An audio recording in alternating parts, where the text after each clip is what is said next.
Var, bizim tamamilə fərqli yanaşmamız var. Buyurun İmam müəllim. Narahat olmayın, yəni biz müzakirə aparıq, Arzuxan mənlə danışacaqsınız. Buyurun.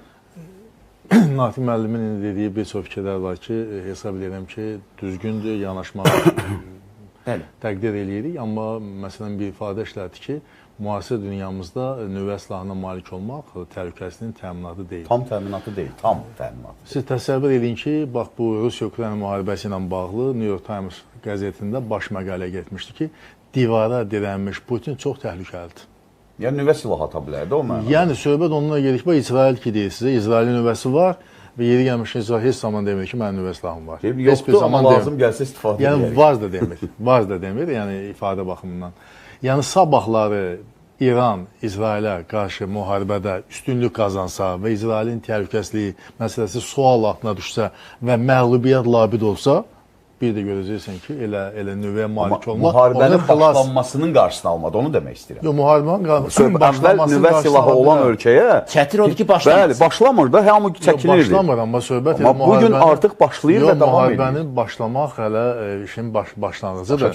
Söhbət ondan gedir ki, müharibənin Siz düşünə bilərdiniz bir SSR-yə qarşı hansı ölkə müharibə aparsın? Mümkün idi nüvə silahı olandan sonra. Amma proxi müharibələr olurdu. Gedirlər, Vyetnamda vuruşurlar, Koreyada vuruşurlar. O başqa yəni bu günləri siz təsəvvür edin ki, hansı bir dövlət Şimali Koreya müharibə ilə eləyə bilər? Bir dənə mənə nümunə gətirin.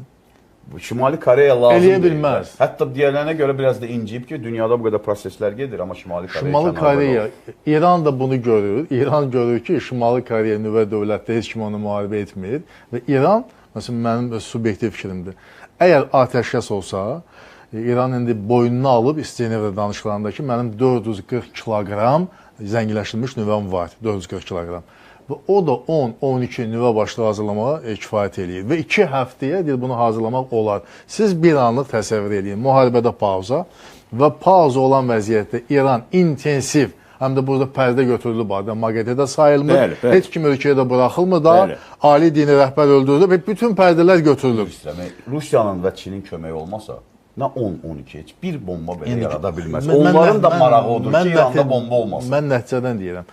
Və belə olan vəziyyətdə pauza olsa, müharibədə dayansa, siz görəcəksiniz ki, İran 10 ildə, 5 ildə görmədiyini bir neçə aylar ərzində görəcək və İran bir gün elan edə bilər ki, mən artıq nüvə dövləti. Bununla da İranın da nüvə silahı ola bilər, İsrailin də var və başqa bir reallıqdır.